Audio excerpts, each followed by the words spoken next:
In case we needed a reminder of how much he fucking sucks. Hi, Sawyer. Kristin's favorite character. She can't really get redeemed, so. Rousseau's got to change of clothes. She's been showered. She's looking hot. Guilty conscience, Michael. What's Tom doing here?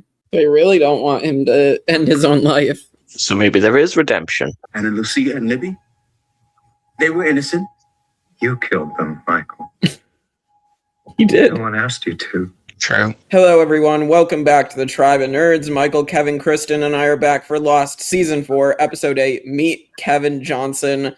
We're talking about Kevin Johnson, or as we should actually say, Michael Dawson. Yeah, I mean, what are your guys' thoughts on this episode? A lot of stuff happened, a lot of heavy stuff, and some very, very interesting stuff.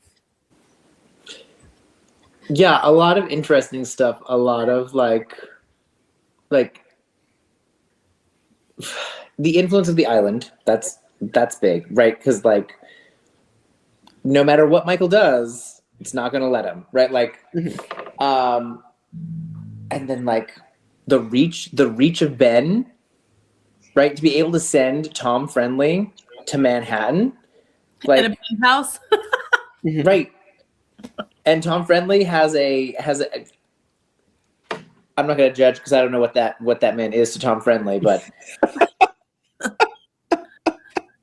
has some sort of. Kate wasn't his type, so it's pretty obvious. Yeah. It's confirmed. I think we can see it. Oh no! I mean, is that his husband? Is that his boyfriend? Is that his boy toy for the evening? I don't know what he is, but like that he. I think the latter. Yeah. Yeah. Right. Listen, and that's why I said I'm not judging. He can be whatever he wants. My point being that like Tom Friendly has the access and ability to have whatever that is on top of all this money to get the penthouse suite and like yeah, he's comfortable just like going and getting the penthouse and you know, renting a boy for the evening, right? Like Tom's a gay icon. a guy icon, yeah. So. But yeah, like because if that's your first time doing that, right? Like this is Tom's first time doing that. He's gonna have other priorities, right? But he's done this so many times. He knows where to call. He knows where to look to get what he wants, right? Like that's what I mean by like the reach of them to be able to not just do this, but do this regularly and comfortably. Yeah. Also, I mean, this is stitching back to another great episode of. We've had so many of these episodes that are pretty much entirely focused. I guess I was going to say it's like other 48 days. It's not really. It is a flashback, but I think it's because it's something so unique and it's a post Oceanic A15 crash flashback that takes place, you know, filling in the gaps that we've seen from Michael when he left in season 2.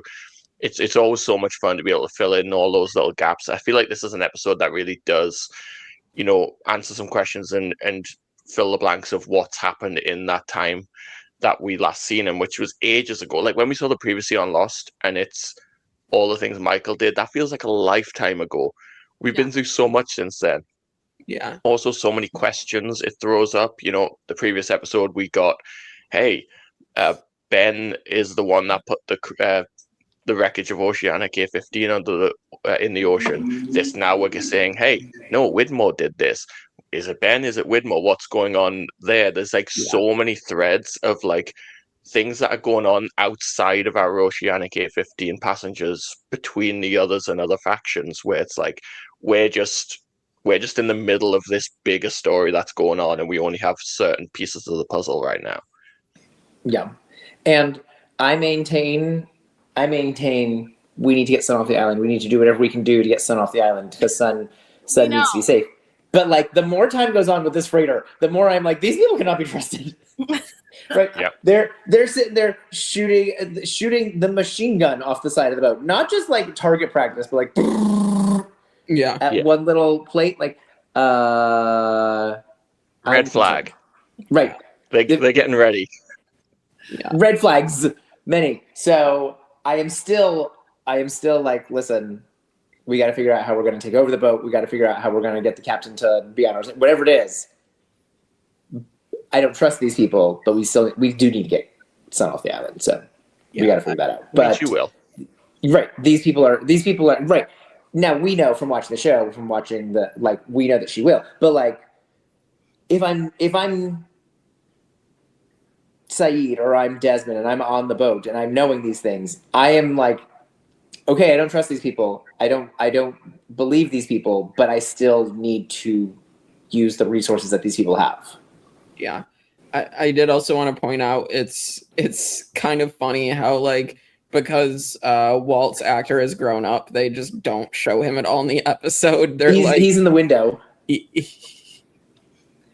Yeah. know he's kneeling down in front of that window. Oh, right? he he's not is? standing Okay. there because he's like a million feet tall. I have a fun fact about that. But I do want to say that this episode, they're like leading us into like, can Michael be redeemed, right? Like this is kind of like, is there any redemption for Michael?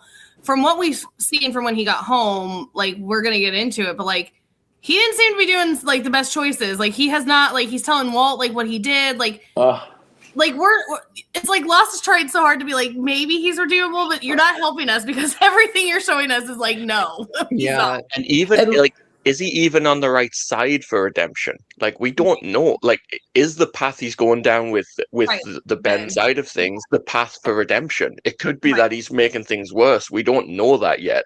Right. Well, we do, No, but sure. Yeah, Right. we do. Yeah, and again, I go back to I understand how a good person would confide in a child like things that they shouldn't because that's the only person that they know and that they trust. But like, Michael, your mom's right there. She's right there. Talk to her. where? Oh, We're gonna get into more of that when we get to that part of the episode. But yeah, I'm gonna have a lot of words about that one. So Yeah. So some fun facts that I have for you. We had the numbers. This one I'm like, people are really trying to make these numbers just happen, but nonetheless, here it is. Miles brings up 80% of the people are probably lying about themselves. 80 equals 15 plus 23 plus 42. They're really trying to make these numbers work, but it was there, so I threw it in there. But the bomb counter is 15 seconds, so that one was clearly there. We're not trying to make that one happen. And then the clock at the barracks was 8 p.m. So those ones were actually there. People are really trying to make the other one work. I mean, lots of numbers equal 80, but sure, we'll go with that. We also had a couple bloopers in this episode. They really always make me laugh because they're very, very obvious. And they're both happening during the ambush, which is funny. So in the ambush, if you see when right before Danielle and they decide they're gonna run, she's holding her. She's like, okay, on the count of 3, we're gonna run. Alex's microphone is clearly off of her ear, hanging in her hair. And it's always like, could we pretend that that's a bug? No, that's clearly like a twig, something. No, it's clearly the microphone, which is hilarious. No. I notice it every time, and I'm like, you guys couldn't edit that out or like. Put her in 2008. No, they could not. Well, I mean, No, like reshoot it. Like, hey, your thing fell out, and we see it in your hair. No, it's like Gene's guy in Mandalorian. Like they just can't edit these things out, apparently.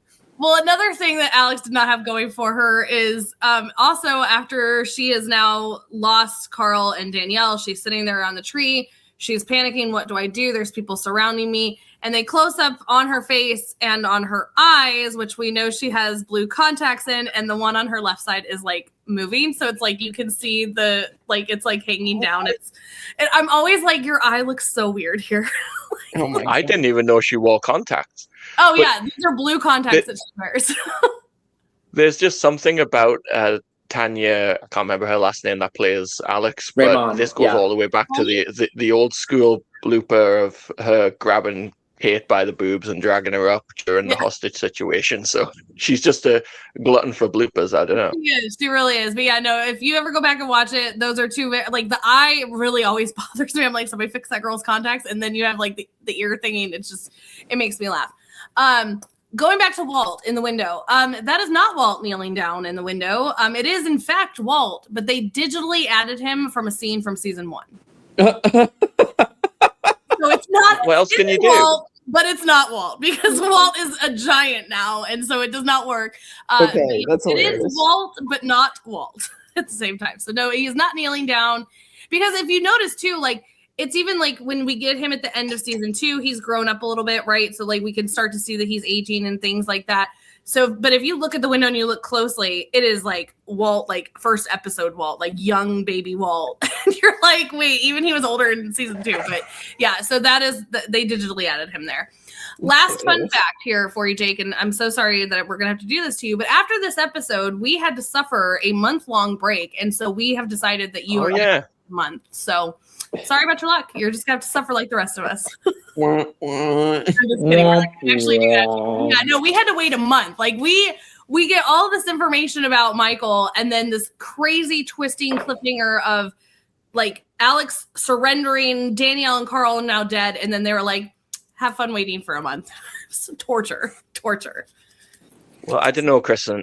Like, I felt like I needed a month to mourn the loss of Carl. I don't know how I can continue. Like, do we even continue the show like without Carl? I mean, Carl. Not Carl. Carl had a very fresh haircut, only to just be killed. Poor Carl. I'm so glad He got to go live at the barracks, go to the barbershop. And then have his hand on her back, but somewhat on her ass that Ben was about to murder him for. Ben was not happy. No. I can't wait for Michael to make Carl his least favorite character of the episode. Couldn't even die with dignity. Let's get into this episode. Like Michael mentioned, this is all pretty much flashback heavy. This is like we had that in Flashes Before Your Eyes. We've had it in the other 48 days. So we're going to get a little bit in the beginning and then a little bit at the end of our island whole situation happening over here. But we do start this episode with the meeting at the barracks. I love that they open it when they're all sitting in this room quiet as a mouse. Like, what is about to happen? Like, no one wants to speak. Everybody's like, why are we here? And like Locke walks in with Miles and he's like, hey, needed a couple days, but it's time we share all the secrets, and yay for us on Lost communication. It's key. And this is great. And he's like, I thought you guys would all like to know why the freighter and Miles are here. And Miles goes, we're here for Ben. To which Sawyer's like, here you go. When do we sign him over? I'm good. We're good to go. This was like episode 2 news. We've been there. We've done that. I also love how much they're all nervous looking at Ben like, why is he here? We don't really like this guy. Right. Well, and we know from like the last time Sawyer, like when they were like, why are you like, he's out walking around. He's got the blankets. He's got a whole new house now. So they're not like too happy about the situation. Miles, like we know that Claire tried to she wanted to go talk to Miles and Locke was like, absolutely not. So this is kind of a very tense meeting, but no one really knows where to go. And then once they find out that Ben is who they're there for, they're like, yeah, sure. Here you go. We're done. We don't want any more of this. Here you go, Ben. When do we sign him over? And Ben's like, yeah, you can't do that because once they get me, their instructions are to kill all of you on this island. That would be the biggest disruption to my day. I don't know about anybody else, but I'm not trying to die for Ben. So, all right, let's rethink this. Let's regroup. And I like that they're like, why are we even trusting what you say? We don't even know who your spy is. He's like, it's Michael. Ben, he's like, I'm good. I guess we're sharing everything today. Like, no secrets anymore. But that also is now like we're gonna all die. They're not here for us, they're here for Ben. And now Michael's back, like, and we know Sawyer is instantly pissed because we know that was kind of a very rough time for him. And he's like, you mean the 2 women, like the guy that murdered 2 women in cold blood? He's not letting this off. But yeah, Hurley obviously lost Libby because of that. So hearing Michael's back, like this would be not the news that I'm ready to hear, and I already hate Ben. So this is Ben. Maybe stop talking for a little bit.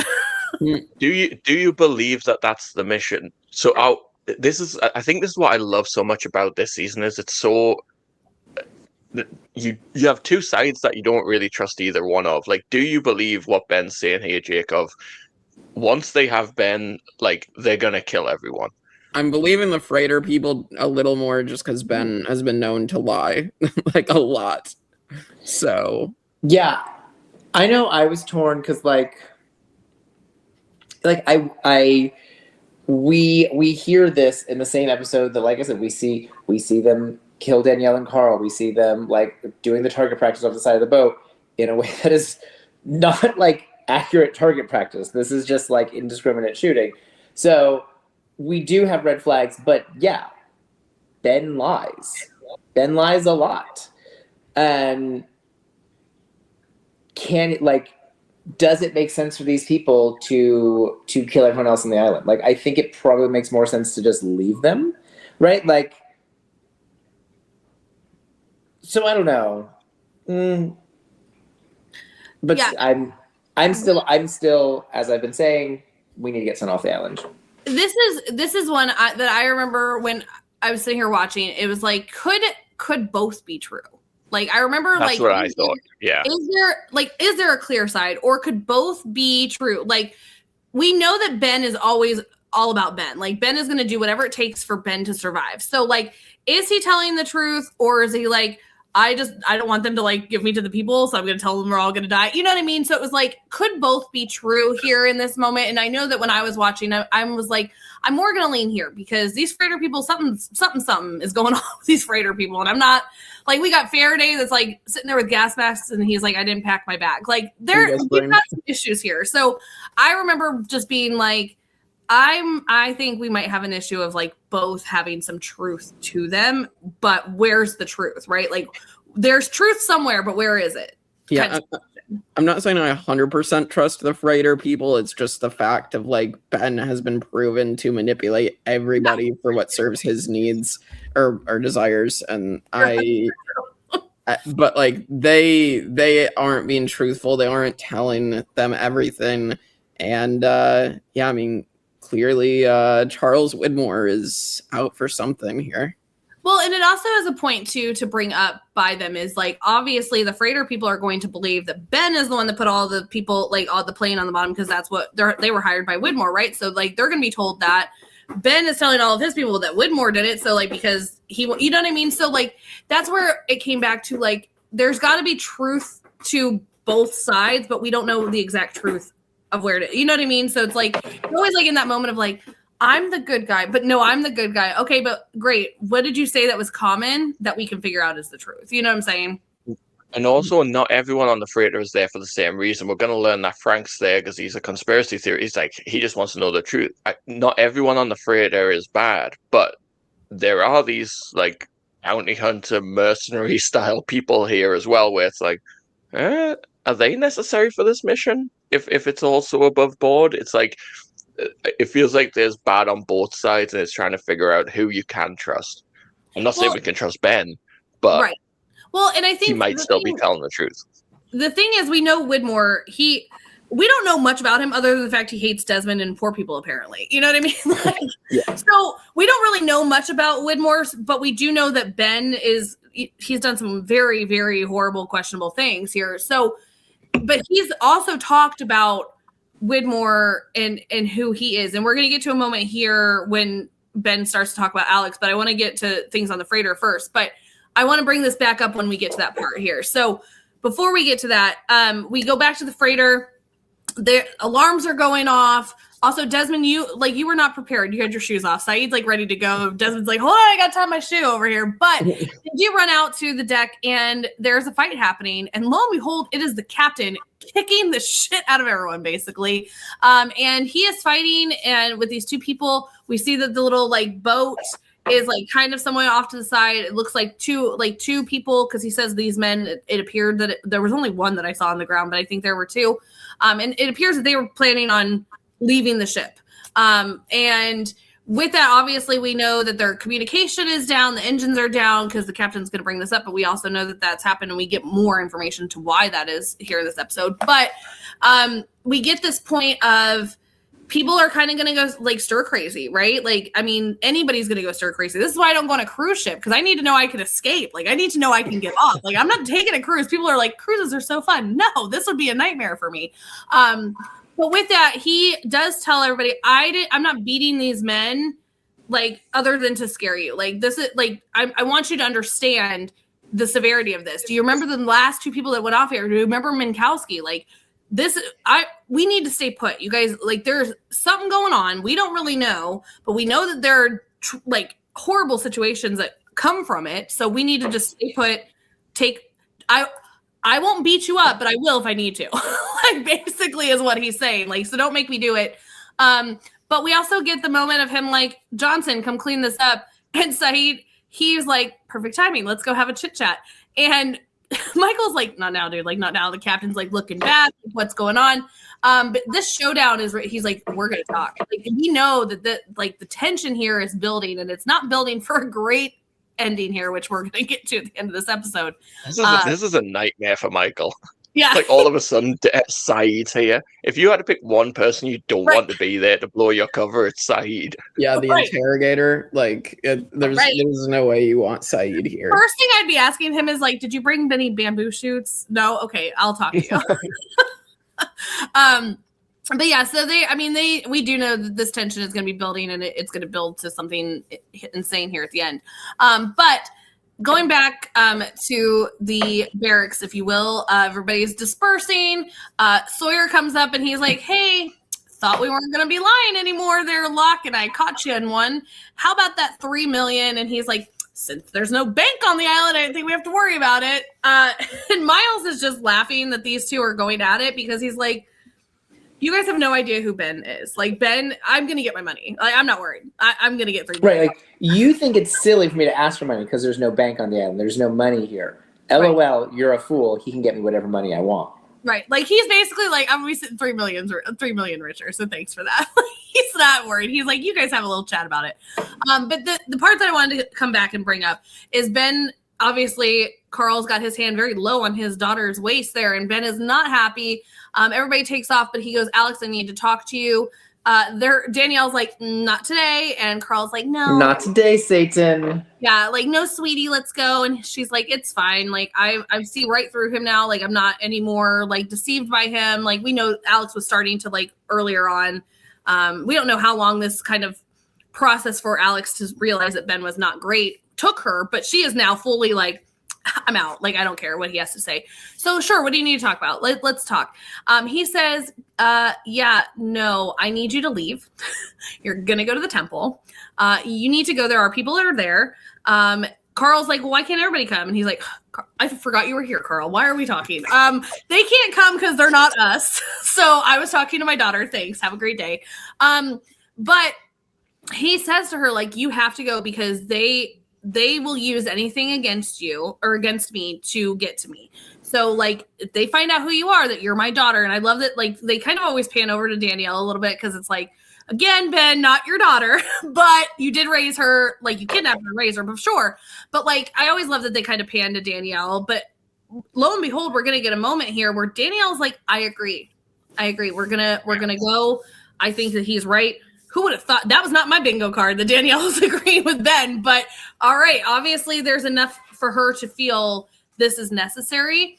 And so Alex asks a very important question here, which is what I wanted to circle back to. And she says, these people, you mentioned that they're dangerous. Are they more dangerous than you? And Ben being Ben, like, he could have easily, he's like, yeah, of course they are. Like, Ben's going to say that anyway, but it's in the face of Ben, like, being like, damn, she really, like, I can't even, like, switch my opinion or her opinion of me anymore. So now I just have to be truthful with her. And it's in his facial expression of being like, yeah, he's scared. He seems genuinely scared here. And if that's the case, that's where we go back to of, like, which side, like, where Widmore is, we don't know much, but Ben in his facial expression is, and telling her, yes, they are more dangerous than me, makes me go, okay, maybe Ben is telling the truth here. Maybe Ben is more on the side of the truth. He's probably still lying a little bit, but, like, maybe I'm going to lean more towards Ben because of that, just that specific moment right there. I mean, maybe I'm biased because I've always loved Ben, so I was always on the side of Ben. But, like, to me, it's one thing. I think no matter what you feel about Ben, I think we can agree that he doesn't want Alex to come to harm. Yes, she's not his biological daughter, but I do believe that he cares very much about her. And this also stitches all the way back to, like, season 3. Ben was like to Richard and the others, like, he sent them to the temple. So now we're getting another mention of the temple. It is a confirmed place that Ben has talked about in the past, so there is some legitimacy to what he's saying. Mm-hmm. And I love the fact that he's like almost imploring with Rousseau, like, take her, Right. take her somewhere safe, and that Rousseau sees that. No matter what she thinks of Ben, Right. she's like, I believe that he's been genuine in this moment, and I'm going to take my daughter and take her to this safe place. Yeah, Doesn't work out, but it doesn't work out. But I mean, I think that, like, again, where I made the joke of like that wasn't on my bingo card for Rousseau to agree with Ben, but like she can see the desperation as well. And even then, Ben, like, there's like almost like this, like. Here's the thing. We all know I'm adopted, so like you don't have to be biological to be a parent, right? So like there's not that. Yeah. It's more of the so that like the kidnapped and then like you know what I mean in front of the woman that you kidnapped her but that's not the issue. It's not the blood thing. There's love there. He raised her, those types of things. And Danielle can resonate with that. And then for him to even double back and being like your mother will protect you, like there's like this. It's so heart-wrenching because they're kind of almost like. All their main concern is Alex, right? Like both of them, they are parents protecting their child, and it's just beautiful to see. That's what's so fun. Like in that moment, they almost like do come together as parents. It's a bizarre thing, but right. I find it so sweet. It's really sweet. Where's the world that Rousseau and Ben get married and have like island wedding? Like, who knows? In some sideways world, maybe that'll happen. We need something. A different show that's not Lost. But with that, we go back to the freighter for a minute, and Saeed and Desmond are on the deck of the ship here, and Saeed's like he's in the engine room, so obviously he's been asking where Michael is. So they go down to the engine room. Michael's like, how can we help you, strangers that I've never seen before in my life? Like, what's going on? And he's like, well, the captain sent us down here to help you with the engine, which we know is not true. But, I mean, great, like, great thinking here, Saeed. But he's like, we're good. But, hey, buddy, go pick up a rod. Go do something. Go get busy somewhere else. This is going to be bad. And so Saeed is very, very forceful, puts him up against it, and he's like, story time, buddy. He's like, not the time. Start talking. He's like, no, it's definitely the time. Let me get my popcorn. We're going to have a story time and let's get to it. And that is how we leave. No, Desmond's the one who's like, let me get my popcorn. Pretty much. Saeed pushes him against the wall and says, hey, it's time for a flashback. Give me the story that we're missing. Yes. But so that leads us to pretty much where we spend this entire episode of Kevin Johnson, aka Michael's story. And we see that we start Michael in this kind of like rundown apartment, water's dripping. He's got like, it doesn't look very nice. He's there by himself. Also, like for me, when I first watched it, like it took a second for obviously until we got into it a little bit that I was like, is this another flashback? Cause like he's looking at the baby picture of Walt. And so like, it took me a minute. Obviously it's a flashback, but I'm like, is this flashback from before he even got Walt kind of situation. Right. So it took me like obviously until we get kind of moving a little bit more into this that it was like, where are we in this timeline here? Go ahead, Michael. Well, something I wanted to bring up with Jake as well, because Jake, you've been kind of for a long time under the assumption that they didn't get off the island. Who knows? Like, where have they been? This is a reveal that, they actually did. Like, how did you feel about that reveal? Yeah, so I guess I always thought the island was keeping them there, like they weren't allowed to leave. And so I was shocked that they actually made it off at this point, especially because, we see that the Oceanic Six, whoever, the last person is, but, the five that we've seen, the freighter, got them back home. But from what we understand through the helicopter and the storm and like all this other stuff, that is extremely hard to get out of there. So I don't know. I felt that was an interesting direction. I think it's probably the best direction, though. Although, it explains where Walt is, although we've literally seen Walt wandering around on the island still. So yes. So what's going on there? Yeah. So I have zero idea what that means at this point. But no, I thought it was pretty solid, like how they ended up getting Michael to be the spy. I'm sure as we'll get to with Tom, I think it definitely made me wonder what the timeline was, though, of like, obviously this is right after he gets off the island, but we know, the others took Jack and Sawyer and Kate over to their side of the island. And so and Tom was there, roughly the entire time. So I'm going to help you piece that together when we get a little bit further into this flashback. Okay. There's something that you see, but it's not very obvious, but I'm going to help you piece that together here. Okay, perfect. I'll help. We won't leave it for the spoiler section, I promise. But yeah, so Michael's sitting here, he's writing a letter. He gets the letter done. He gets his jacket on. He goes to his car. He pins it to his jacket. I realized right away what was about to happen here. I think a lot of people did, but not everybody does. But this is Michael at a very low point. He takes off in his car, is driving, and he attempts suicide by crashing his car into a giant shipping container near the water. He does wake up in the hospital. Obviously, that's a very heavy moment. I just want to point out one thing as well, that the song that's playing, It's Getting Better, is also Mama Cass Elliot, which is the song that Desmond listens to, the same artist as the one that Desmond sings to. So it's her second appearance in the show. Yeah. Yes, it is. That's nice continuity. But yeah, so he wakes up in the hospital, or so we thought. He does wake up in the hospital later on, but this is a whole dupe on us, because he wakes up in the hospital. He's trying to get his bearings of what happened. He realizes his attempt didn't work. And a nurse comes in and is like, "Oh, hi, so sorry to wake you. And I brought you more blankets." Well, who would have brought that? Libby. Hello, Libby. Where have you been?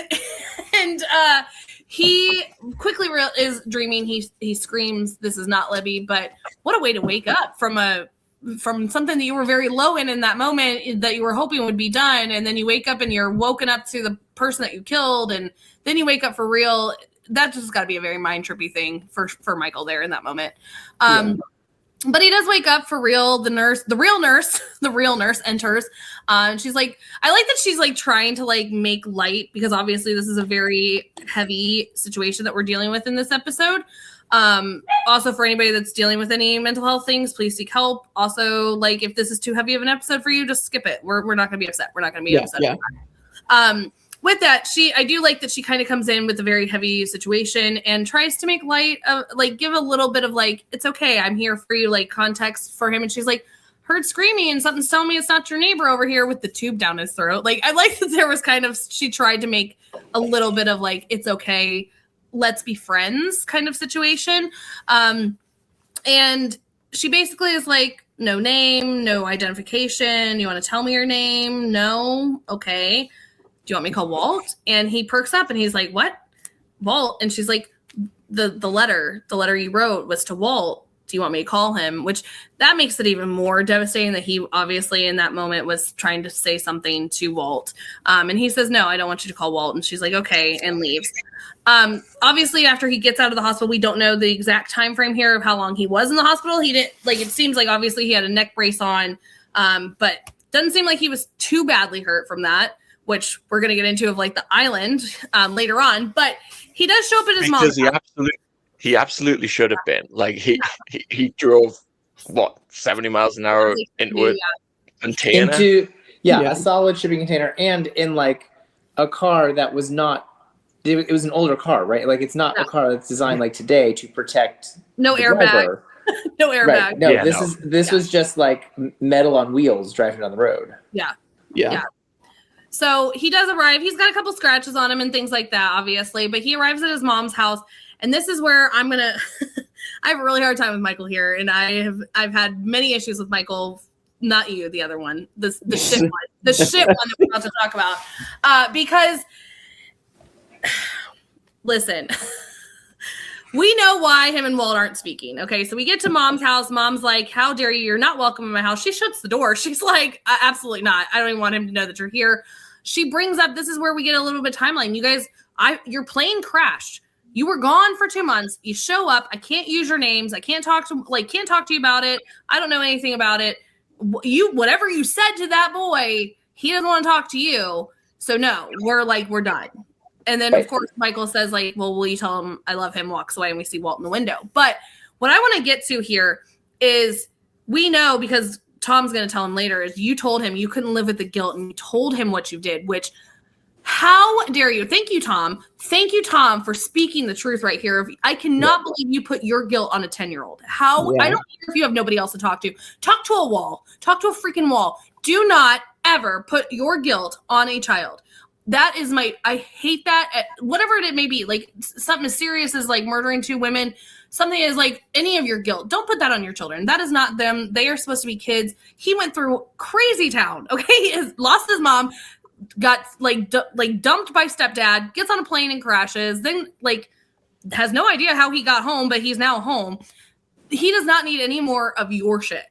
Knock it off. Yeah, it's just like stuff like this that continues to make me be like, I don't think Michael can get any redemption because I think he's just gone through so many lows, and like instead of accepting what he did and owning what he did and having to face the consequences, he's just trying to like pin the blame on other things, and like I don't know, like it's just I just don't think he's going about it. I don't think he's going about anything the right way. Right. Well, and you hear it later when he says, when Ben says like, I don't kill innocent people, and he's like, well, Libby and Lucia were innocent, right? Like he hasn't accepted. Like, is there an argument to be made that that's partially Ben and the other's faults? Yes, that argument can be made. But like Michael, if he's taking accountability for his own actions, shouldn't like that should be like oh yeah, I did that. Like he should already have that. So yeah, I think we're seeing that he is just It's not even just all that though. Too, it's one, he told them about what he murdered people, right? But also, like I'm assuming, okay, well, I saw Jack and them on the dock. What was that all about? Oh, I sold them into like presumably slavery or whatever. At this point, like we don't know what happened to them. He doesn't know. He's like, I traded all of them. I don't care. Like killed 2 people and I traded 4 of our friends. Oh well, see you later. Like that's a lot to put on a 10-year-old. Like I do feel sympathy for Michael, and I want to preface this by saying this is probably one of the heaviest episodes of Lost, and I don't justify any of Michael's actions really, but I just look back to who Michael was and his kind of desperation in that moment where it's like, I don't know, he's totally accountable for his actions, of course he is, but this desperation of his son is missing and he is doing everything that he can, and it's like all of a sudden he does all that, he gets his son, and then it's like the mist descends. He's free, and he has to reckon with what he actually did to do it. Like in the moment, I don't think he really considered all that much. He was just no. He was just trying to get Walt back, and then he has all this guilt. He's now back on the mainland. Walt's asking questions, and he makes another ridiculous lapse in judgment. And I agree. Like, don't tell Walt that. He does that and he loses everything again. And now he's in this really dark place. And it's like, it's really difficult. But I still can't help but empathize with him in the position that he's now in, where he's done all of this to get Walt back, and he's lost him again, and lost him even worse than, like, he just built up so much respect from Walt. Yes. Like, we saw that relationship build, and now it's even worse than it was before. And it's like, he's just lost everything again. I can't help but empathize with that, even though I don't agree. Yeah, no. I don't. I understand how Michael ended up making the bad choices that Michael made. My point was just that, like, I think that he clearly has not yet reached the point where, like, he accepts his responsibility for it.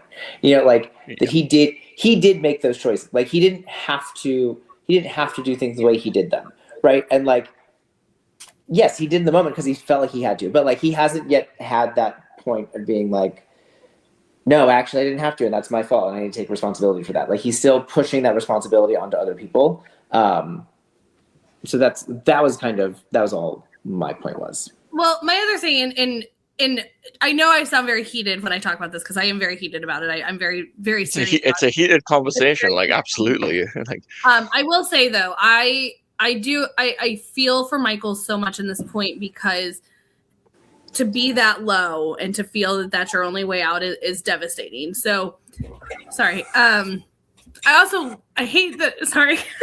Sorry. You're good. Been a rough week, y'all. I do love that he, in that moment, I don't love that he showed up immediately after getting out of the hospital, because knowing Michael's judgment, he probably would have put that on his son as well. But I do love that all he wanted in that moment was to be with his son and hug him and love him and things like that. So I do empathize with him a lot. Yeah. But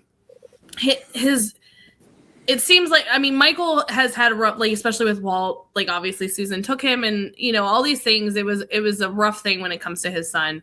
And I just think that Michael has never really had to grow up and be a parent, right? Like, he never had to be a parent. 100%. Parents make mistakes all the time, but there are certain mistakes that you can't come back from, and you should, and you need to learn from them. And I think those were things that he should have been learning along the way, to know that you don't put guilt, especially this big of a guilt, on a 10-year-old. So. Oh yeah. Yeah. And it's also difficult when you make those mistakes for the first time with a 10-year-old who has a working memory and an ability to talk about it and make decisions about it, versus making mistakes when they are a baby and they don't have memory yet. Like, I'm sure there's tons of parents who have admitted things to their infants that the infants don't remember, that, like, and the parents are like, oh, actually shouldn't say that to a kid, right? Like, Michael doesn't learn that lesson. Yeah. Michael doesn't learn that lesson when he has an infant. He learns that lesson when he has a 10-year-old, which makes it a much harsher lesson for him to learn. Listen, if I was there, I would have told Michael, get a dog, get a cat. That's why I have millions of animals. So I talk to them instead of putting things on my children. Just put it on the animals. They don't care. I don't care. Put it on the animals. Yeah. Talk about the animals. That's what they're there for. But yeah. Anything else do we want to? I kind of want to move past this. Yeah, absolutely. So to end this section, should we do one last, taking us back to season 1, because you mentioned one last fuck you, Susan? All right, I'm down. Fuck you, at least Susan. say your character of the episode, Susan. 1, 2, 3. She was mentioned. Or not. Fuck you, Susan. Fuck you, Susan. Yeah. So obviously we leave this where he has no contact with Walt. Walt did the whole window thing. We know that was digitally added in there. It just keeps getting worse. It keeps getting worse. It doesn't get better. It does not. This episode does not get better. But he goes into a pawn shop and trades Jin's watch that you almost died for, because Jin was about to kill you for. But, like, trades Jin's watch. Like, it's sweet on the hand that he kept it, like, all this time. He has kept it as a memory. But then trades it because he is so, again, in this very, very low place. And the guy's like, I'm going to give you $300 for it. And he's like, well, that's low, but that's not what I want. I want a gun with bullets. And I mean, I like the line too when he says, what's the Chinese writing? He's like, it's Korean, right? Like, even in that moment, he's still, like, defensive of his friend. Yeah, most definitely. And it is heartbreaking, because, like, that watch was given in friendship of, like, they went through a lot together. And, like, Michael's one of Jin's closest friends. And, like, now Jin's starting to speak more English and he's starting to communicate more. He's making more connections. But back then, like, Michael was this guy that he started off as enemies, beat him almost to death on the beach. But, like, the giving of the watch was such a big moment. And to see it just, like, passed off so quickly was like, oh, man. It's such a subtle, like, dagger in the heart. And I think that also just goes to prove the point of how low Michael has gotten in this point. Which, because obviously he's still defending his friend. No, it's Korean, you know what I mean? But, like, he was like, I don't care. I don't want the money. I want the gun. And there's not even a second thought about it. And also to prove the point of how low Michael is in this moment, he gets the gun and immediately walks down the alley that's probably right outside the door of this pawn shop, and he's going to end it right there. I mean, he doesn't even get home. Like, he's not writing another note. Like, that note, the note that he cared about is not there. There's no new note. Like, he's just, he's ready to end it. And, man, again, I'm going to try and go past this one really quick, guys, because it's been a week for me. But he does put the gun to his head. Of course, we get a person in the alley. It's like, oh, do you have the time? And he's like, oh, shoot, I'm not doing anything. And lo and behold, Tom Friendly. Yay, Tom Friendly. Love to see you, Tom. Miss you. Tom Friendly is like, well, you don't have the time for an old friend. And we find out it's Tom. Of course, Michael has lots of feelings, about Tom because it's kind of where all this started because Tom stole him off the raft. So this is where my life is here in this moment, in this very dark moment as I'm sitting here in an alley about to end my life because you took my kid off of a raft. And Right. They, of course, have a good old fight. We get hit in the head with a champagne bottle. Who left a full champagne bottle in the alley? I'd like to know because that is alcohol abuse and I don't stand for it. But with that being said, they do have this moment. I do love that Tom holds him accountable. We find out from Tom a very key piece of information here. Dude, I know exactly what you did. You told your kid. Now you're feeling guilty. This is ridiculous. The island's not going to let you do this. So no matter how many which way you should do this, the island will not let you. And that is a huge thing. So Jake, I want to know what your thoughts are. Why do you think the island won't let you? What's the tie to the island? He's off the island. Obviously, he's not on the island anymore. So the island's not even you know what I mean? We know that it has the healing things of Rose and Locke walking. What are your thoughts on this line here? I think it's some sort of thing with the magic of the island that it will not, let someone end their own life. Their life ends when the island decides it ends. And it decided it ended for everybody else. And like we said, nobody that has died by suicide. It has been by getting killed by someone else or something else. So I definitely think it's just I guess whatever the magic is just decides it. And it's kind of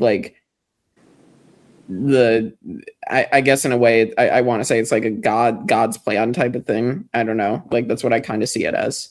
Well, I have a question for you because I know that this is where my head went when I hear this from Tom back when I first watched this. I know my friend from high school and we had a lot of debate about this. And I don't know if Michael and Kevin would agree or if you guys even thought this, but he brings up the island won't let you, right? So is that because Michael was on the island and then has now is this because when you get to the island, now the island has you? Or is this was the island where you are always destined for the island? We've got Locke being the island, you know what I mean? We've got all these things. Kevin's right. Is it the island making sure that you get back to the island, or is it that you've been to the island, so now you have this? Right, it's you touched the sand and now you're an island person, right? You know what I mean? Or has it always been that you've been destined to be the island person? And that brings us back to the whole man of science, man of faith, destiny part. Because I know my friend and I really went back and forth on wait a minute, there's so many ways we could take of why the island won't let him do this. Is this from all the way from forever ago, or is this just because he touched the sand and now he's touched by the island? So what are your thoughts, Jake? Yeah, I mean it definitely could be something like that. Again, I definitely think it's based on faith more than science, and I think God, it's just a very strange situation. Michael is just unable to end it on his own terms.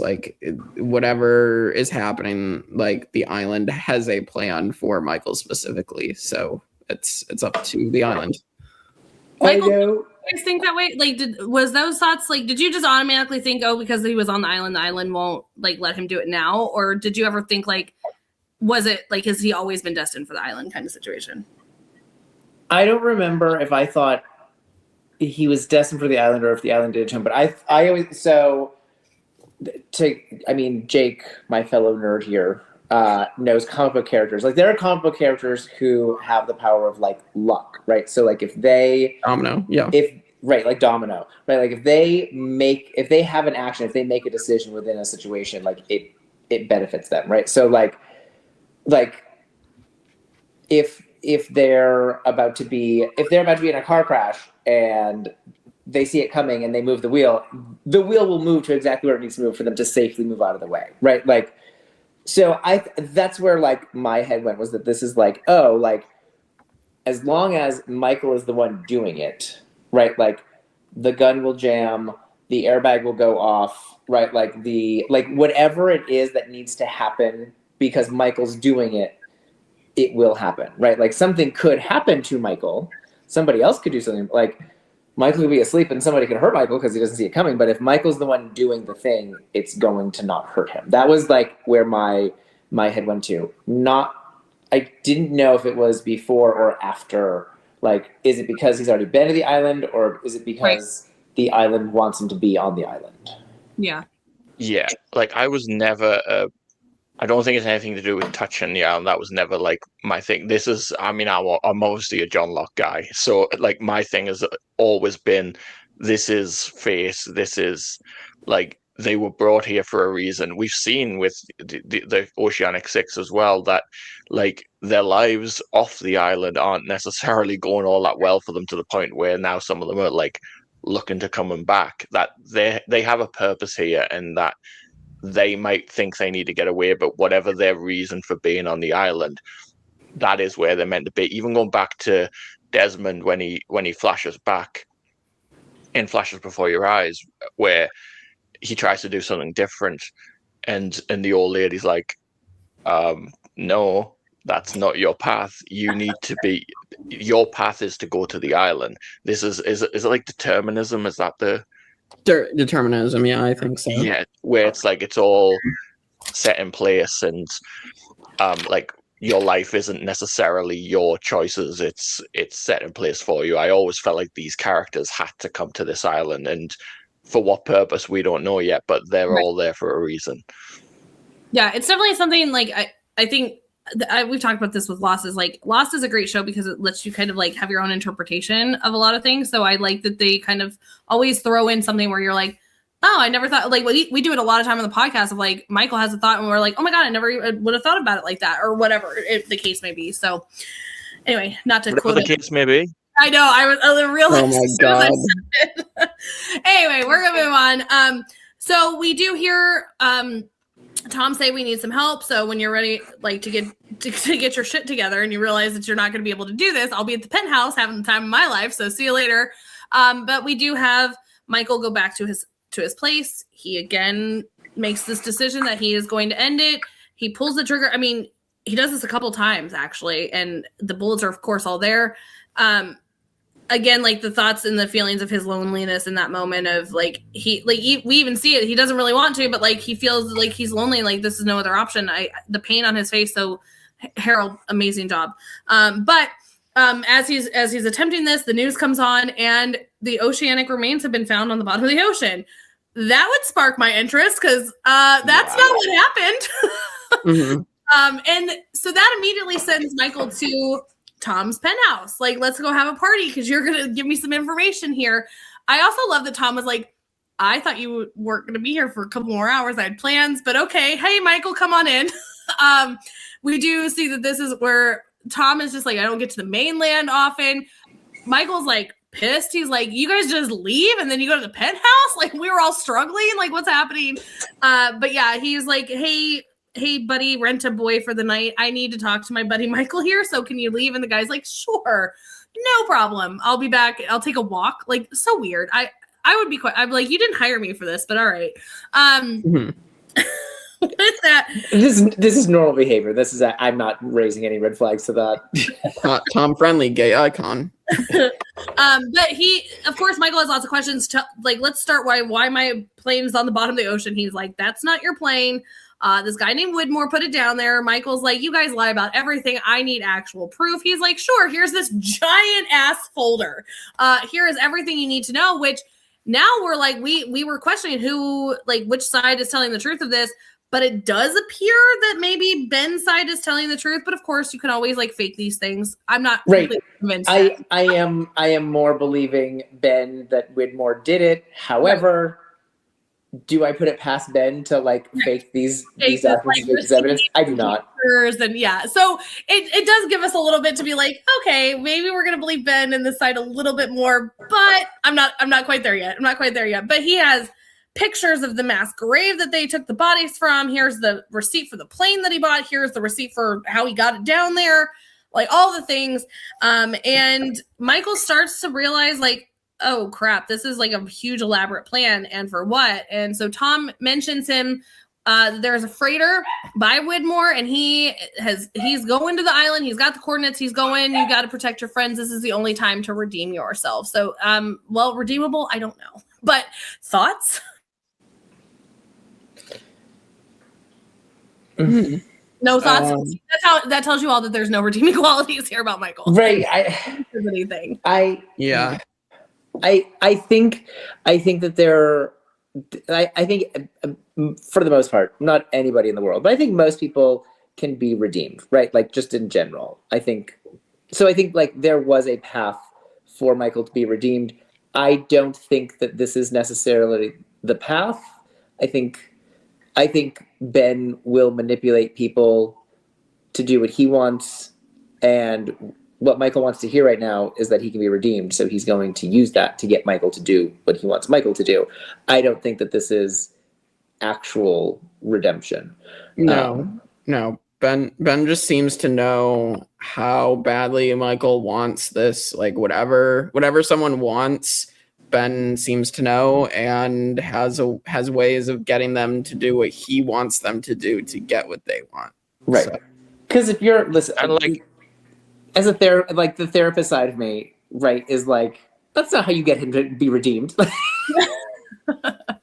It's kind of like using someone. Like, is Ben, whether Ben's telling the truth or not, is he using Michael? Like, absolutely, he's using Michael for something that he wants to happen. But I don't believe in evil. I guess like there's shades of gray to everyone, and like I don't think Michael's an evil person by any means. And he does want redemption, and whether it's the right path, this is the path that he's been given. It's the only path he's been given of, hey, maybe I can make things right, so I'm going to go do this. Whether it's going to work out, we'll have to wait and see, but I think it's Michael's only real option and trying to make it right. Yeah. Well, Michael does arrive at the freighter. Tom Friendly was able to convince him. He arrives at the freighter. He's starting to meet some of our characters that we've seen. We got Minkowski, we've got Naomi, we're gonna get Miles. Also, we had a lot of like dead people show back up. So yay, he's got another like moment in the sun here.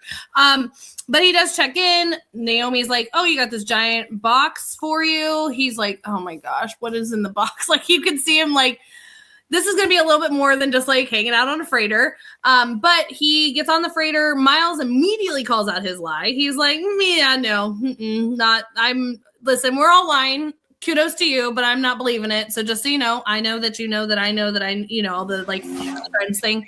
I know. Thank you, Kevin, for looking up in that moment. With that being said, he does get the call from Tom, and he's like, hey, you got your package? He's like, yep. And he's like, okay, you got to do it. And he's like, oh, I don't know about that. And Tom's like, oh, shoot. You met some of these people? Great. How about your other people like Claire and her baby? Like, he's like really throwing it in there. And he's like, baby whose name apparently he doesn't remember. It's just, and the baby. The baby, centipede. But yeah, no, I mean, it's like another manipulation tactic of like throwing the baby too. Like, cause I mean, like, and do you notice who he uses too? Like with Michael, he uses son. So like, he's not sure how the Michael and Jen, like obviously they were on the raft together, but like, are they still like, beefy, whatever the kind of case may be, but he uses son because like Son and Michael, like that was who she told spoke English for the first, you know what I mean? And then like Jack and Michael were very close as well. And then uses Claire and the baby. Cause like, you can't like hate on the baby unless of course you're this Michael.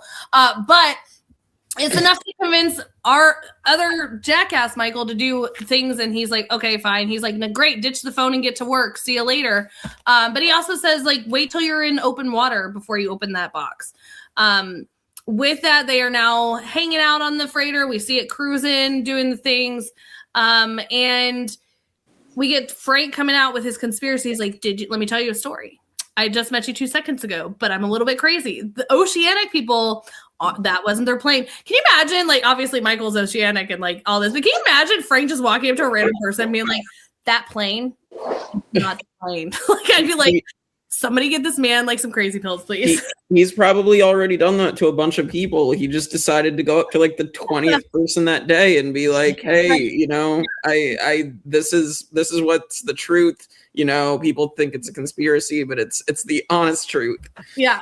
But we also get a thing here from Frank that of the reason why he is on the ship. He's like the guy that's doing all this believes me and believes that it's out there, and that's why we're here. He believes me. We're going on this mission. So we know, like, obviously everybody had different reasons for being on this freighter, but that was Frank's. We know that he was the one that called them up and was like, that's not the pilot, because like he didn't have, you know what I mean? So Frank's we know that his main mission is he wants to find, which lo and behold, he does find them. But with that, we have, you know, a couple more like sequences of them out on the boat, out at sea. We get the moment of Michael doing a little like cleaning around the freighter, random like machine gun shooting happening. That would like scare the crap out of me. But he goes down there and he's like, I thought we were on a rescue mission. And the guy's like, go clean something. Freaking Kimi, like creep. Yeah. I cannot. I'd be like, I'm jumping overboard. I don't want to be near this dude. Yeah, I also wanted to say I was wondering where I recognized Kimi from, and he's Blob. I was gonna say he's the Blob. Wolverine. Yeah, I was like, oh my god, from the worst X-Men movie. Yes. Yeah, so I think that this is where Michael, like, we do know that he was having some issues of like, these people seem nice. I don't want to like hurt them, but like now he's like, okay, Tom was telling the truth. Like, why do we have machine guns and we're practicing just shooting off the side of the boat? This seems a little like excessive. And so with that, he does go back down and he opens his package and it is a bomb. Like, can you imagine him being like, I didn't know it was this. Like, I thought it'd be something else. Like, just opens it, it's a bomb. Although he doesn't seem completely shocked by it. So like, maybe they told him it was a bomb. Like if I opened a case, like my care package, and it was a bomb, I'd be like, oh, I have to set off a bomb? Like what? I didn't expect that one. He's there to destroy them. Like, yeah, bomb makes sense. I mean, it's just like, okay, cool. Like, couldn't you give me like a couple like pills of like poison or something I can put in their food, and like all the other ones, like we all are fine. Anyway, I just would have been like, bomb, all right, cool. But he does take the bomb and he heads to the engine room, and he gets ready to. I love this shout out to the execute button. I don't know if anybody else did, but I love that the bomb has execute on it. Also, like, when he first woke up at the hospital, when the whole Libby dream happened, the beeping got to him. Did you notice that, Jake? Where it was like the beeping of the computer when he was talking to Walt back in the hatch. Oh, like the beeping would happen again.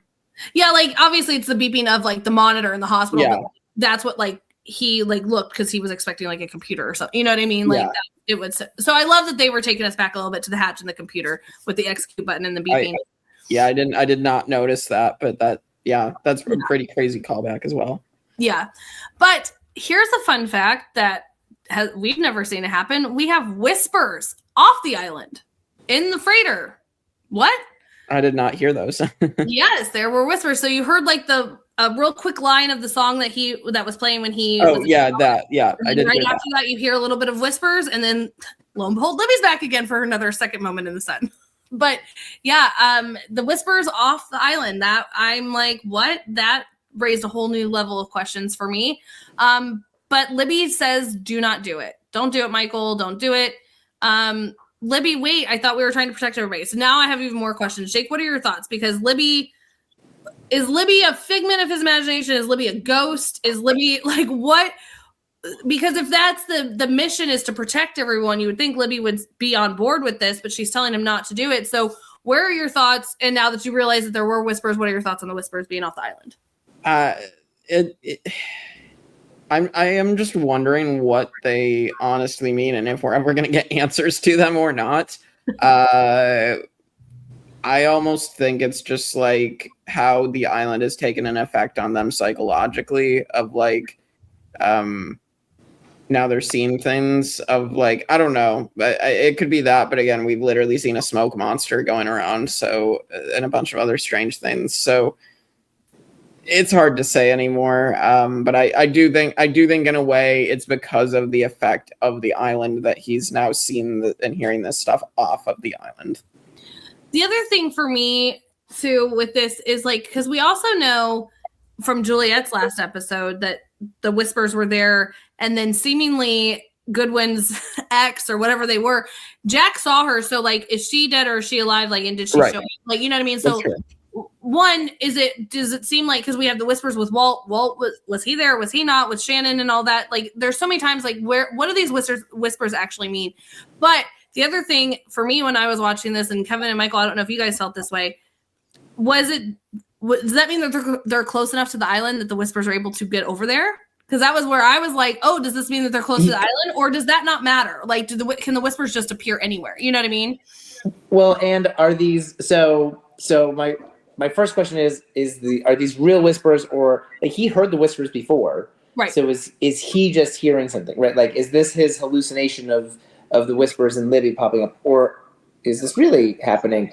And if it is, like, they did tell him to wait until he got close, like, to the middle of the water. So, like, is that because he's now closer to the island, that if they were really there, is that why? Because they were closer to the island.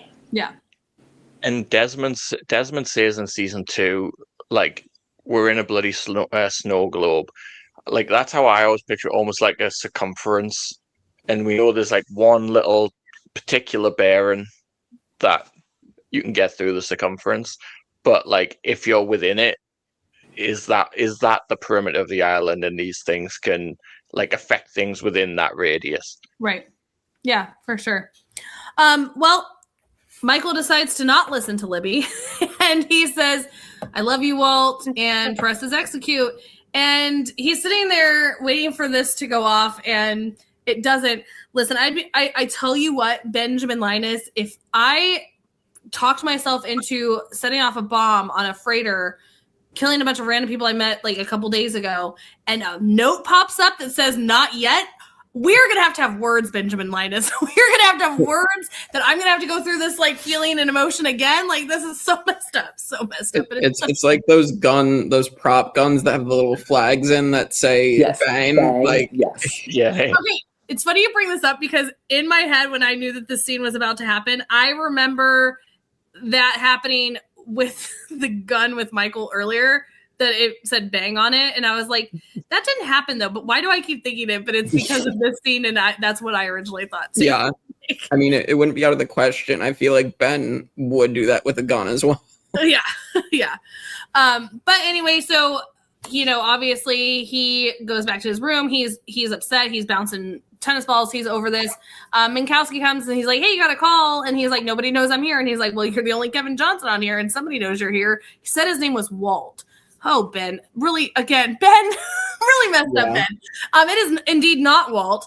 But did anyone expect it to be? Did anyone here expect it to be Walt? No, I definitely did not. I'm like, it has to be Ben, or I don't know. I didn't really think. I thought it would be Tom. Walt is 10. He can't work a phone that to the middle. Well, of the I thought it would be Tom. Like when I watched it for the first time, I'm like, there's no way this is Walt. But yeah, no, I thought it was Tom. I was not expecting Ben. But again, Ben, you got to stop with the playing on these people's emotions. He's got Juliet looking at her alive sister and nephew, like just messed up, so messed up. But he's like, "Hey, Michael, so sorry it's not Walt. He's still in New York. Whoopsie daisy. But hey, how's it going? How's it going out there on that freighter?" He's got a lot of talk to him about this, and he is saying like, "Sorry, these people are dangerous, but listen, I'm a good guy. I go to war and I'm going to do war right, but I'm not going to kill innocent people. I need you to make me a list of those innocent people because we're going to protect them, and then we're going to take the rest of them out." There is a key point. I told you, Jake, that I would help you maybe timeline this a little bit. Yes. It's there, but not showcased. Ben is in a wheelchair. Okay. So that will help you with the timeline that this is obviously, because we've got, and it's also around Christmas. Like, they've got Christmas decorations up. You saw that when he goes to his mom's house. We know that this is around December 28th-ish on the island, like where we are in their timeline. So this is like around like Michael obviously left the island. He's gone. He's been upset for maybe a couple weeks there without Walt.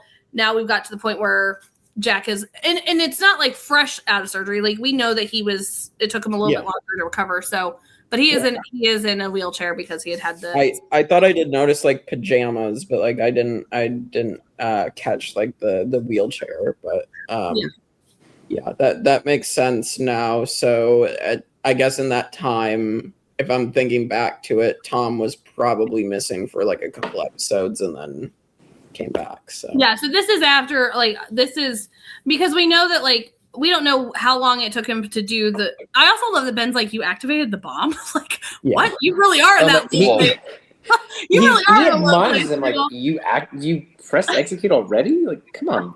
But yeah, so, and we don't know how far from this moment is till where they are now, but like we haven't had that much time from when, like, this, I view this as Ben, like, at the end of Wheelchair Time, where he starts walking with a cane, where we have the whole, like, the tower, whatever, I can't think of the stupid thing. You guys radio tower. Yeah, thank you. Couldn't think of the thing. I'm viewing this as like one of the last before they go out into the, like, where they leave the barracks to head to the temple when they're all in the woods. Like, I feel like this is probably one of the last, because you hear him say, like, give me the list and then we're going to destroy this. So this is probably, like, he says in a few days. I would say this is a few days before they head out to start going towards the temple is where I would put this as the time frame. It has to be, like, Tom's going to come back to the island and play football with Jack. There's like that run of episodes where we don't see them and then they're living in the barracks. So Tom's going to have his little liaison, going to go back, play football with Jack, and then get shot in the chest. This is when Juliet is, this is before Juliet is handcuffed to Kate. Yeah. Yeah. That makes sense. Okay, cool. Yeah. Thanks for all that. Yeah. So it's not, like I said, it's not blaringly in your face, but it's enough to catch and be like, oh, okay, we got this timeline. Right. Anyway, so we come back to the freighter. Saeed's just like staring at him, and he's like, "That's it. That's my story. Like, thanks for coming to my TED Talk." And Saeed's like, "Okay." I like that Desmond is sitting there, like, off of the side, like, completely stunned that Widmore is now back in his life and he's on his boat. Like, again? Yeah, he's like, I don't want to be here. But Saeed is not happy. He obviously still has the feelings that he does about Michael. He immediately grabs him. Desmond's like, wait, can we talk about this? And Saeed's like, no, there's no chatting. No, we cannot. Takes him immediately to the captain and sells him out. This is not Kevin Johnson. I know him because we were on the plane together and he was there until he murdered a couple people. They took out, he like sent our other ones over to the others. And long story short, this isn't the right guy for you. Also, can you imagine the captain being like, can you repeat that? Like, what? I need you to start over. I'm gonna need you to repeat that. Can we do the whole flashback story again? Can you tell me that? Right. No, it's like we're gonna need to watch that again. Yes, there you go. There you go. Anyway, so that is where we leave the freighter and we go to Michael's favorite character, Carl. They are all walking towards the temple, and Danielle's like, "We are taking a break for some water. You got 2 minutes." Like she's on a mission. Like she knows that we are in danger. She does believe Ben in this moment. You got 2 minutes. As somebody who's watched it before, I see that patch of grass, and I'm like, oh no. Oh no. Yeah, they do sit down for a break. Carl, he is wondering if Ben is playing them, so maybe he is because we don't know who is shooting them here. But he's like, something's just not sitting right with me. And Alex is like, listen, like, I know my dad's kind of a jackass, but he does care about me. I don't think he would hurt me. Carl's like, I don't know, just something's not sitting right. Then all of a sudden we start hearing. Listen, when I first watched this episode, I thought it was Danielle shooting her like slingshot again because I was like the whooshing sound, like of the rocks and all that from the, like, you know what I mean? So like, we don't know if this was a setup by Ben. We don't know. But with that, Carl, I like that he's holding the water bottle and then there's a bullet hole and they're like, huh. And then Carl's immediately shot. Like we shouldn't have paused here. We should definitely not have paused here. There's a lot of continuity errors in here as well. Because Carl is shot before the shot is actually shot. Oh my God. Yeah, and it's same thing happens with Danielle, but hey, it's just a moment where like editing didn't line up or whatever. But Carl is shot. Danielle comes over. She's like, we got it. Like, Carl, he's gone, and he was kind of annoying anyway. Get behind this tree. And Danielle's like, listen, on the count of 3, we're gonna run. I love you. You're my daughter. I'm gonna protect you. She also calls her by her full name, Alexandra, here in this moment. Oh my gosh. Anyway, she's like, on the count of 3, here we go. We're gonna go 1, 2, 3, and Danielle's gone. Stands up, and she is gone. Alex, in a matter of seconds, is now left alone. She is surrounded. And the only thing she can think of is to stand up and be like, please don't shoot, I'm surrendering, I'm Ben's daughter. And that is how we leave this cliffhanger that we had to wait a month for. So rude. But that is the end of the episode. And it was a long one. We are like over an hour in this, but there was a lot to unpack here. Yeah, this is sad that this is the end of Russo, just because like she has been here since season 1, like episode 9, like very early on in the show, and she was like the first like big mystery that really got shown to us, right? So episode 1 was the mystery of who's the French woman, right, exactly. So from the beginning of the show, and so it sucks to see her go in this way, but also like this is the way you could write her out, as Dine is to go down trying to protect Alex. So I will say it was very rude of them to let her finally have a change of clothes and a shower only to murder her. I know. Yeah. Very, very rude. Very rude. Putting it on like who's your gut telling you who killed them? I think Ben might be playing them, to be honest. I think he probably like, I don't know, like I could see him getting rid of Russo, and he already didn't like Carl. So like I think he would look for any way to get rid of Carl. But well, and it's a good theory though, Jake, because like I mean, like he told Alex too, like they're gonna use anything against me. Is this him to set it up where I don't want to have to be the one to do it because she's my daughter, but like I don't need her hanging around because they will maybe use her against me. You know what I mean? Exactly. And we also have crazy towns that are doing machine guns off the side of freighters. Who knows who these people could be? But Alex is on the impression that she believes her dad. She believes her dad. Carl does not. Yeah, I don't. I think it's been just playing games. Like I guess I don't think that because like the only other options that it could really be are John Locke could be it. He's like, you didn't have my permission to leave the camp. Don't you remember? It's not a dictatorship. I would have shot you, but now he's mad because they left. He's like, oh, I just like blaming John Locke to get a reaction out of Michael. I mean, it is a possibility. Left field. No, yeah. I mean, I wouldn't say it's out of left field because Ben didn't tell anybody. No, hold on, hear me out. Like Ben did not tell them. Like he only told those 3 like to take off. So like if Locke finds out that they're gone, like you know what I mean? It could be. So it could be John Locke. It could be the freighter people who are on the island. So like Faraday, Charlotte, maybe Miles got out because we just saw him talking to John Locke and he was free. So like could be one of them, or the freighter did end up getting there. But I don't know. Like I'm more likely to believe it is one of the others working for Ben. It is Locke, or it's one of the freighter people on the island. So pretty much. I don't remember who I thought it was. I think things of note are that they seem to be using silencers. True. They also are using guns. I think usually the others use like more like close range beat up weapons than like long range silencer rifles. That's when they were trying to like fake their identity. Now who knows what they've got. Yeah, that's true. So, but I don't remember who I thought it was. Yeah. Well, that's the end of the episode. Least favorite, and ranking. And I don't know that we need a spoiler section after this long episode anyway. So, yeah. But favorite character.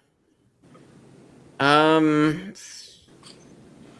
go Russo. I mean, just again, the fact that she went down protecting Alex and like that she was doing what was best for her daughter. And like, I think that's a very honorable way to go down at that point. And it just sucks to see her go down this way. Least favorite.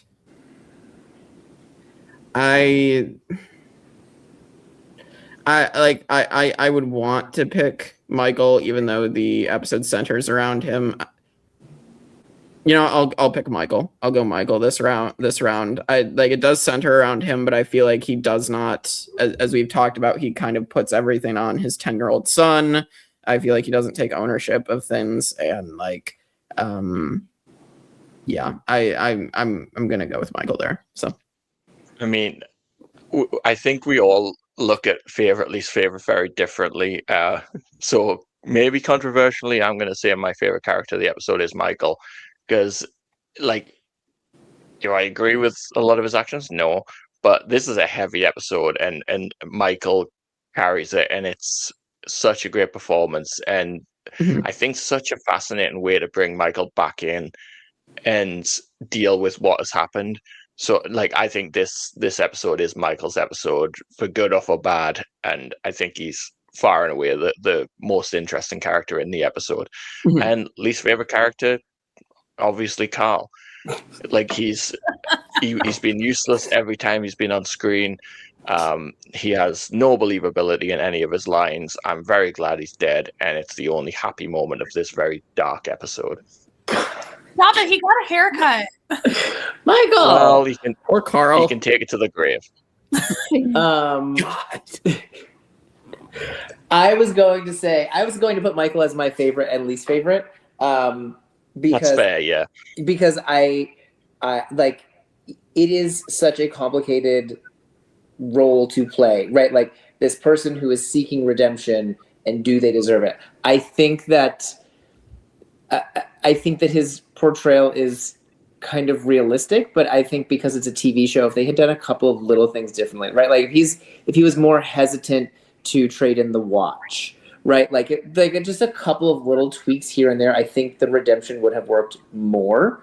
But it doesn't fully work for me. So I was going to put him as my least favorite and favorite character, but again, with Russo going, like, I'm gonna slot Russo in, but like, not just a hate on Michael. Like, I was going to like make him both, but like, I love Russo, and we're probably not gonna get a chance to make her a favorite character again. So Right. Kristin? Yeah. I mean, similar. I really want to put Russo in here, because it is probably one of our last times, if not the last time, because I'm pretty confident she's dead. She's laying there for a long time. But with that, for the same reason, because you guys already put Russo in, I'm going to give it to somebody that I was shocked to see, but I was happy to see, and I'm going to give it to him, Tom Friendly, living his best life. I love that he kind of held Michael accountable for all of his stuff. He's like, here's the thing is, this is why I really like Tom here in this moment, is they know that they need Michael to help, because there's not many other people that they can enlist to help in this because of this whole situation. But like, he wasn't afraid to push his buttons and be like, no, you're wrong here. Like, most people would have catered to him and like, you're right. No, you're totally, like, you know what I mean? Like, cater to him to be like, I need, you know what I mean? I need you. But Tom was like, no, I'm telling you how it is. And it's tough love here, baby. Game time. Let's go. So that is why I'm picking Tom. Least favorite character. I really want to pick Michael here because of obviously my feelings on like putting all that stuff on your kid. But like, he also is in a very low place, in that I feel for anybody that's ever in that low of a place. And so for that reason, I will pick Carl. No, you pick Tom. I will pick pick the pawn shop guy for only offering $300 for that amazing watch. Okay, then. It's a cop out, but that's fine. That's bigger cop out than anything I've ever done. You said turnip head. You have said the baby multiple times. You don't get to criticize. You deserved it. Absolutely not. All right, rank it up. All right. Here we go. There's that. All right. So top 20 overall episodes. I mean, this is a very heavy episode. Yeah, I think this is heavy, and like, clearly we've talked about it for a while, but I don't know that like I love it. Right? Like, it's heavy. I don't love it, but I think there's a lot of intrigue into it as to how Michael got there, how he's put back into the show after being gone for 2 seasons. So I don't know. I would agree. I would not put this in top 20. I think it is one. It's a very heavy episode. We get a lot of information. Like, we get a lot of, like Michael had mentioned earlier in the podcast here, like that we got a lot of questions answered. But like, I mean, we're looking at Ji Young right there on the cusp, and it's like that like reveal of like, oh my gosh, the devastation there. Like this is more just like questions answered for me, so I would not put it in top 20. Yeah, I don't want to knock out Ji Young either, so I would put it above Gian, but I'm fine to be outvoted. But I would slide it in second underneath it, like wherever that ends up in the season 3. No, I agree with you there. I think it is a very like decent episode. I wouldn't put it low, so I would put it out. No, I wouldn't put it low, I am much more invested in the reveal of like Jin being dead and like Sun and Hurley going to that headstone, and much more intrigued by like, well, then what happens to Jin, like in a positive way than I'm very concerned about what is going to happen to Michael. Like, and he's one of our losties. I'm very concerned about him, but there's a lot more negativity surrounding him. yeah. All right. Then season 4 episodes ranked. I think this is better than 5, 6, and 7. For sure. So I'd put it just below Gian. I would put it there. I could argue the other woman just because I love Juliet, but I do feel like this might be a stronger episode because the other woman is basically them going to a whole, like her having to fight out with Charlotte. yeah, okay, yeah. I honestly would probably put it right under Gian as well, yeah. So I'm trying wait, what else happens in the other woman? That's when Creepy Ben. Creepy Ben. Yeah, you're mine. yeah, that one. It's a Juliet backstory with the therapist. Yes. Yeah. Okay. Yeah, I mean, that's fine. You got outvoted anyway. We were already putting it out. All right. Meet Kevin Johnson. All right. And that is it for Lost Season 4, Episode 8. So if you like our Lost content, please subscribe, like, share, comment. Watch along with us. Give us your thoughts. What were you doing in 2008? Also, because this probably podcast weren't born. Also, because this podcast was so long, we will not be doing a spoiler section, but we have spoiled a lot of things that pertain to this episode in previous ones, so go back and watch them. Yeah, please do. And yeah, I mean, I would comment what I was doing in 2008, but it probably would make everybody shut their cameras off. No. So we're done.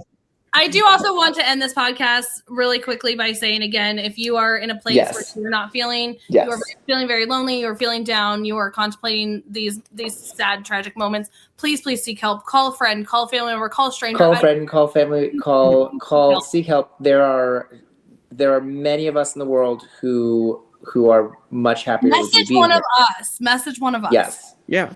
Please. Absolutely. The world is a better place with you in it. Well said. Second, third, those thoughts. All right. With that, we will see you all next time for more Lost on the Tribe of Nerds. Love you, Sawyer. Beat you to it.